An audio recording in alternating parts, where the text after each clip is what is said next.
The first tie of the season, and Fields' team scores more than 100 points. All that and more this week on Real Talk.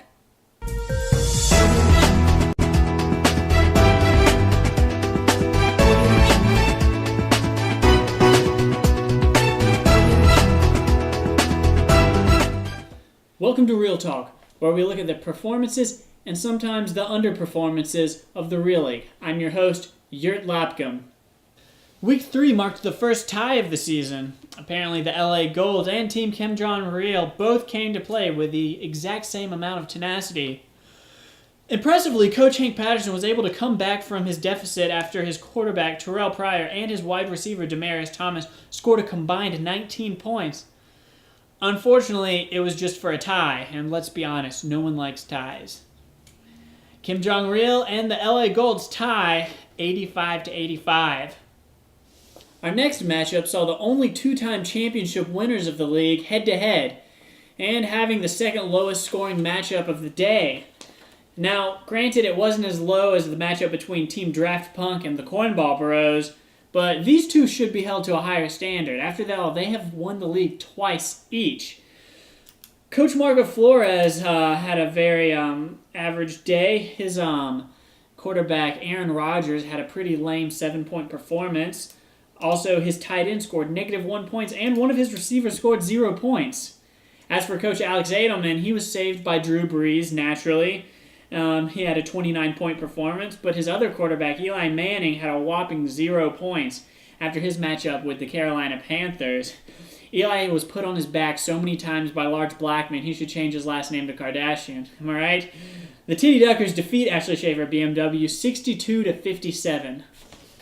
This week's lowest scoring game was that between Coach Trey McFall and Coach Pearson Cunningham. There are no highlights for this game. Both teams performed so bad.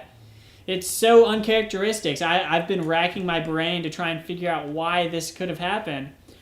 And this analyst here believes that he has discovered the reason.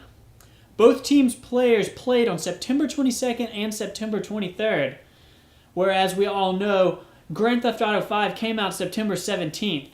Clearly, these players became obsessed with the ocular orgasm-inducing visuals of the game and just couldn't perform on Sunday. Next week will definitely be better, mark my words.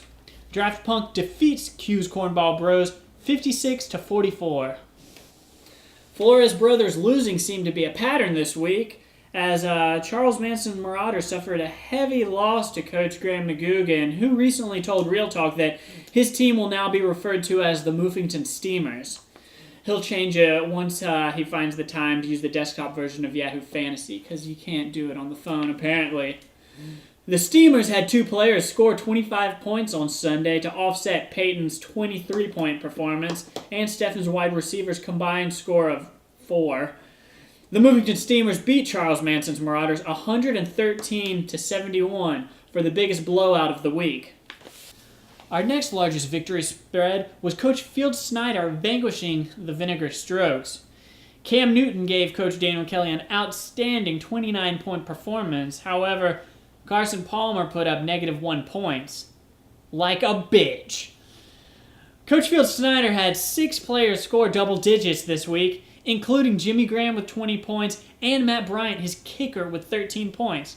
2-for-1 Plums beats the now 3-0 Vinegar Strokes 102-73. The other team in the Real League that remains defeated is Coach Charlie McGugan's team. Charlie had good performances from both his quarterbacks as well as his kicker and defense, but it wasn't enough to save him from Monsters, Inc.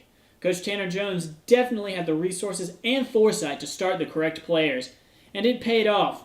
Monsters, Inc. wins over Is That JJ What You Say 90-75. Both Charlie McGugan and Coach Daniel Kelly now sit at the bottom of the standings with 3 losses each.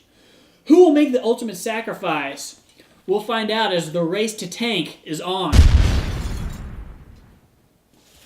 Our last matchup of the week is Team Nasty Nate versus Team Mutant Mayonnaise. The game's original projection was for Nate to win 95-67, but the end result was Coach Max Shipley winning 96-72. Coach Max was able to blow his Mutant Mayonnaise all over the Nasty Nates, despite his tight end scoring 0 points. This comes as a great win for Max, especially since he is 14th on the waiver.